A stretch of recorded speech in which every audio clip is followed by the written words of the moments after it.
Inilah cerita misteri bersambung Malimunan 2, ditulis Neno Kristiandi Nelis.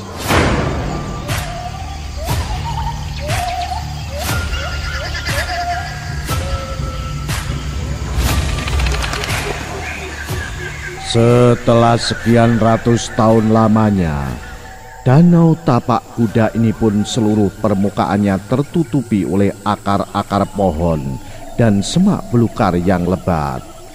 Hal inilah yang membuat tempat itu menjadi unik tapi berbahaya. Sebab siapapun bisa saja terperosok dan terjebak masuk jika salah pijak atau kurang jeli dalam melangkah. Dan sesuai dengan kondisi strukturnya yang seperti itu, juga sudah dapat dipastikan akan ada berbagai jenis hewan air berbahaya yang hidup di bawah sana. Bahkan ada yang meyakini jika di dalamnya masih hidup hewan-hewan air purba yang aneh-aneh dan langka. Iya, itulah sedikit penjelasan mengenai keadaan rute yang akan ditempuh mereka nanti. Dan hal itu sudah disampaikan Minei secara detail untuk semua anggota rombongannya. Lalu, apakah di tempat itu pernah ada yang terperosok? Lisa masih penasaran. Iya, dan sampai saat ini tidak pernah ditemukan, saut Minei segera. Mendengar hal itu pun Lisa malah semakin tambah penasaran. Dan akhirnya ia kembali bertanya banyak hal kepada Minei. Kira-kira apa gerangan yang terjadi dengan orang itu, Kak? Entahlah, tak ada satupun yang tahu. Namun aku yakin di bawah sana airnya pastilah sangat dalam dan juga dingin sekali. Bisa kita bayangkan kan, sebahaya apa tempat yang seperti itu? Jadi mungkin saja tubuhnya langsung ditelan bulat-bulat oleh makhluk yang hidup di bawah sana. Jujur saja, sesuatu yang seperti ini benar-benar unik sekali. Apakah pernah ada yang melakukan penelitian di tempat itu? Apa yang diteliti dari tempat seperti itu? Ya banyak, Kak. Salah satunya adalah jika bawah sana mungkin masih hidup berbagai jenis hewan, tumbuhan, atau apapun itu yang belum kita ketahui spesiesnya. Bener juga ya. Tapi ya mau bagaimana lagi? Kan memang belum pernah sama sekali yang mau meneliti ke sana. Ya mungkin saja orang menganggap hal ini biasa-biasa saja, bukan? Dan lagian tempat itu juga sangat sulit diakses. Kata siapa tempat seperti itu biasa-biasa saja? Aku justru malah yakin bila tempat itu pasti banyak misteri di dalamnya. Sudahlah, tidak usah terlalu dipikirkan lagi. Biarlah alam tetap bekerja sesuai hakikatnya. Lagian kan bukan kapasitas kita untuk meneliti tempat itu. Iya sih, tapi yang jelas kita nanti akan melewati tempat itu juga kan? Iya, karena memang tidak ada rute lainnya. Baguslah, jadi biar kita saja jadi orang yang beruntung karena pernah melintasi tempat seunik itu. Kok beruntung sih?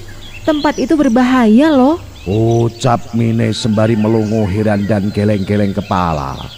Lalu setelah semuanya sudah siap, mereka pun akhirnya segera memulai perjalanan.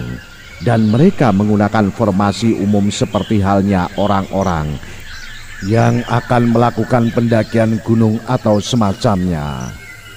Posisi paling depan ditempati oleh Minei dan kemudian disusul oleh adiknya Minei, Dr. Lisa, dan terakhir adalah si pria yang sampai sekarang masih belum ada yang menyebut siapa namanya. Di awal-awal perjalanan mereka tak menemui hambatan apapun juga. Mereka hanya terus berjalan dengan penuh semangat dan selalu disertai oleh obrolan-obrolan yang tiada berkesudahan. Saat itu memang siapapun orangnya tidak akan sanggup untuk tidak terus mengobrol jika melihat keadaan alam yang terpampang di hadapannya. Ternyata semakin kesini semakin sangat menakjubkan. Pemandangan yang menakjubkan itu dimulai dengan tibanya mereka di sebuah kawasan yang banyak berjejeran pohon unik yang dalam satu pohonnya memiliki 4 warna berbeda, yaitu warna merah, kuning, hijau, dan ungu.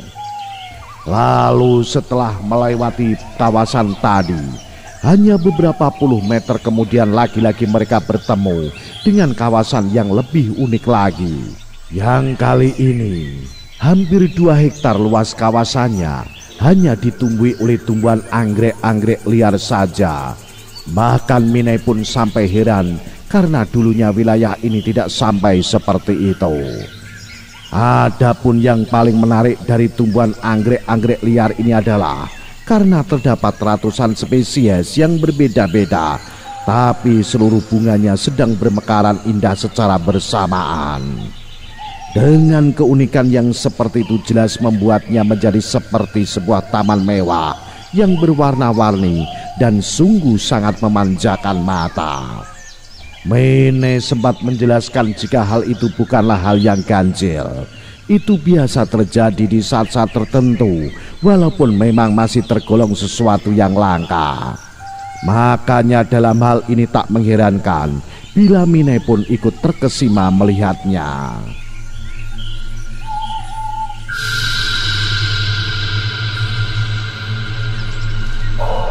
Jadi bagaimana ini? Masa kita sampai sore di sini? Celetuk Minai akhirnya tersadar juga dari keterkesimaannya. Mendengar itu pun ketika orang anggota rombongannya jadi tersadar juga dan segera berkumpul lagi untuk bersiap melanjutkan perjalanan. Aku bukannya bermaksud membatasi kalian untuk melihat pemandangan yang langka ini.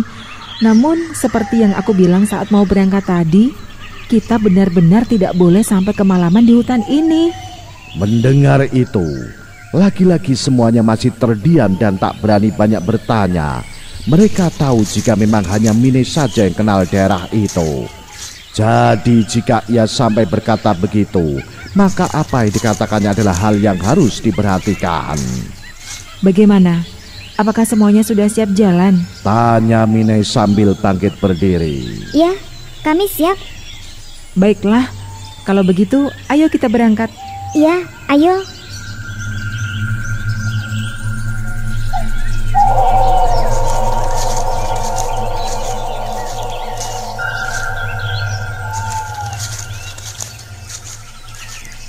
Lalu mereka pun kini mulai berjalan kembali dan meninggalkan tempat itu dengan perlahan dan teratur. Perjalanan mereka kali ini masih seperti sebelumnya. Semuanya masih lancar dan tanpa halangan apapun juga. Mereka terus melangkah sambil sesekali melirik kanan dan kiri, yang masih hanya ada hutan lebat dan akar pohon yang berseliweran ke sana sini. Jarang sekali mereka berhenti karena kondisi jalan saat itu datar-datar saja. Jadi 4 orang itu yakin jika mereka akan sampai desa Batuah sebelum malam tiba. Setidaknya itulah yang mereka pikirkan hingga akhirnya langkahnya kembali terhenti karena sesuatu yang kemudian bagi Minai adalah sesuatu yang janggal. Loh, kenapa berhenti lagi? Kan ini kita belum sejam berjalan. Minai bertanya heran. Maaf kak, aku mau ke situ sebentar ya. Saut Lisa sambil menunjuk ke sebuah arah yang berada di kanan mereka. Hah? Memangnya ada apa? Minai bertanya lagi sambil mengernyitkan keningnya dan memandangi Lisa yang mulai meninggalkan formasi. Tunggu saja sebentar ya, ada yang harus aku periksa. Seru Lisa sambil terus melangkah ke arah yang dia maksud. Tapi jangan lama-lama ya. Iya kak. Dan perhatikan langkahmu, di depan sana ada jurang yang dalam. Ringkas Minai lagi sambil geleng-geleng kepala. Baik kak, terima kasih peringatannya. Saat itu semua mata pun segera tertuju dan mengikuti kemana Lisa pergi. Dan mereka tetap bingung karena saat itu masih belum ada yang tahu apa yang menarik perhatian si dokter cantik itu. Aku jadi semakin yakin jika ada sesuatu yang tidak biasa dengan dokter ini. Ucap Minai ke arah si pria yang berdiri di sampingnya. Apa maksud kamu, Nek? Iya, aku masih belum mengerti saja dengan dokter ini. Pertama, aku masih bingung bagaimana caranya tadi malam dia bisa menemukan tempat kita meski dalam keadaan yang gelap gulita. Dan yang kedua, sekarang dia tiba-tiba tertarik dengan sesuatu yang kita pun bahkan tidak dapat melihat apa yang dihampirinya itu. Lalu apa kesimpulan kamu? Entahlah, aku hanya berharap semoga semuanya tidak akan menjadi masalah. Tapi sejauh ini aku masih berpikir semuanya normal. Justru aku malah kasihan sama dia yang belum apa-apa mengabdi di tanah kita, malah sudah sengsara seperti ini. Iya sih, cuma aku tidak senang membicarakan masalah pengabdiannya. Yang aku risaukan itu adalah kalau sikapnya ini memang aneh. Kayaknya dia bukan dokter yang biasa-biasa saja. Sepertinya dia memiliki sesuatu yang tersembunyi. Sesuatu yang tersembunyi bagaimana? Ada aura lain dalam dirinya. Oh ya, bagaimana kamu bisa yakin dengan hal itu? Aku bisa yakin itu karena setiap kali memandang matanya, tubuhku selalu merinding dan bergetar aneh. Aku seolah merasakan adanya sesuatu yang lain pada dirinya. Benarkah? Lalu apakah sesuatu itu buruk atau baik? Mene tak menyaut pertanyaan si pria tadi. Dia hanya menoleh ke arah si pria sahabatnya itu dengan tatapan yang aneh dan penuh rasa takut.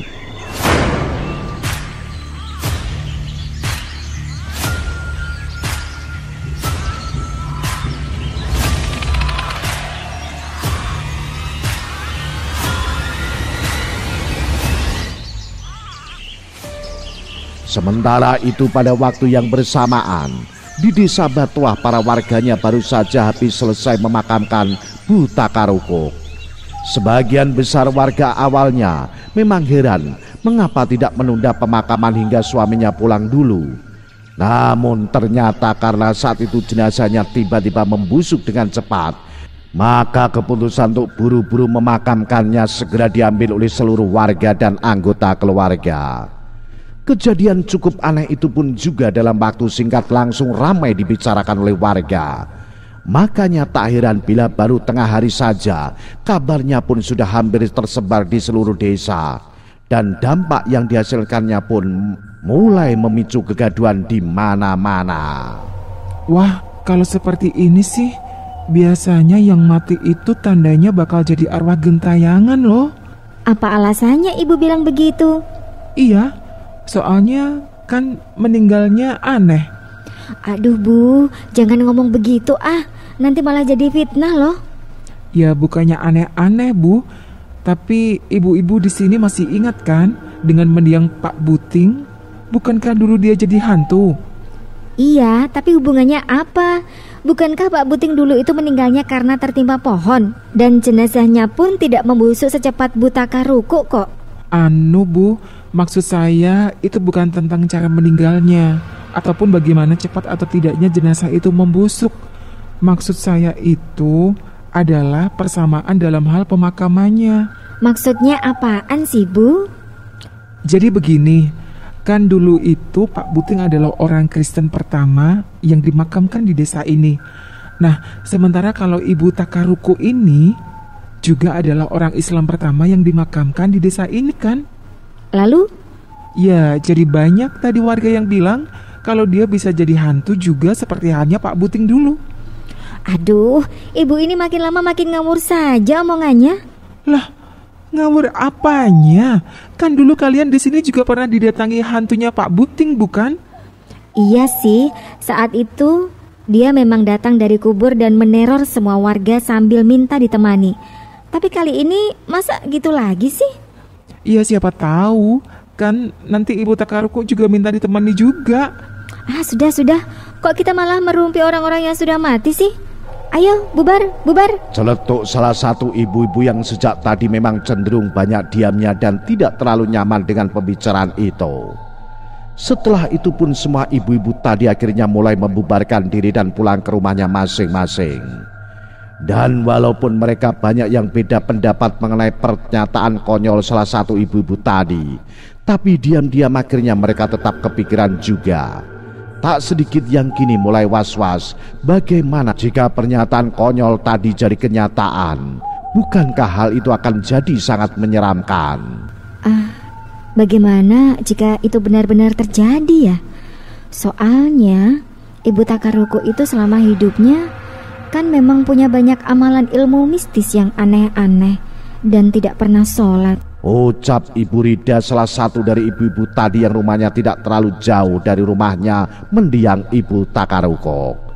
Nah, bagaimanakah kisah selanjutnya? Apa yang akan terjadi kemudian? Ikuti terus cerita misteri bersambung Malimunan 2. Salam Jimatres, salam satu misteri. Au.